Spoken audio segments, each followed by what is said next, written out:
that song again. Honestly, Brings back memories. Brings back memories. So I invite everyone to please settle down. Upo muna tayo lahat. Kalma muna natin ang mga kinikilig nating mga ugat-ugat. Ayan. So now, since we're in a campaign that talks about honesty, we have a challenge for the two of you. So what you have to do is tell us at least 6 facts about each other na hindi alam ng marami, na natuklasan nyo sa isa't isa since you became a love team. So it's at least 7. Okay? Exchange. Ang unang maubusan, iisip ako ng there. And the joke lang. So, sino mauna? 7 facts na, like, for example, bigyan natin ng example, baka sabihin nyo pinapahirapan ko kayo. Like, for example, James' favorite dish. James' favorite color. Alam nyo ba, ano favorite color ni James? May sumagot. Totoo ba, Blue? Sometimes. Sometimes. Titignan natin kung alam niya ni Nadine. So, who go first? James. One at a time. One at a time. Hanggat magkaubusan. Kung sino mas maraming alam, siya yung winner. Okay. Okay. Go! Like things. Mais ka. May bantahan sila. First fact about Nadine. She's a very deep sleeper. Impossible to wake up. You can imagine that taping. You wake up, you can't just say, Nadine, wake up! Ayun, mantika matulog. Ang lalim naman kasi ng deep sleeper. Mantika matulog, ganun yun, James. Ikaw naman, Nadine.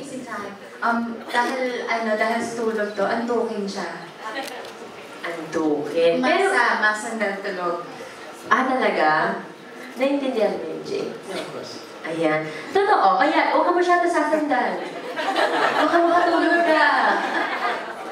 Next, one on na sila. James? Okay. It's unfair, I'm first. Nadine is very talented. Since we started, she's come a long way. She's improved a lot since then. In singing, dancing, acting, everything. Ayun naman po. Medyo hindi ko alam kung nagniniling yung mata niya. O nag-iisip na siya ng para sa... Iisip ako. Nag-iisip na siya. Alright? Nadine, your turn. Mahilig siya sa chicken. Chicken? Hindi, joke. Hindi siya mahilig sa seafood. Totoo ba yan, Hindi James? siya mahilig sa seafood. Actually, depende. Yeah. Anong depende? Pag bibigyan kita ng shrimp, ayaw mong kainin.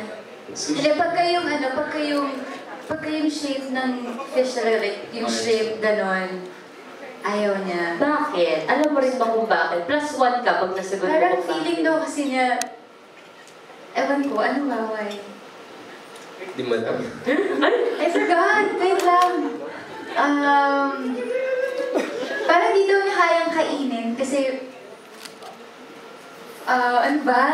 Ano ba yung sinabi mo dati? Species na Yun nga. Naawa daw siya? No, I just don't like eating. Yung I can see the shape of the yung shape ng animal.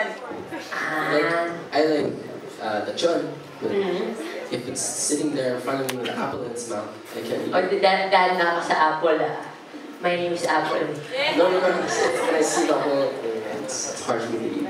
Ayan. So, ano ng score? 2 all? Okay, fine. So, Okay, next, James. I had something I forgot. It's right there.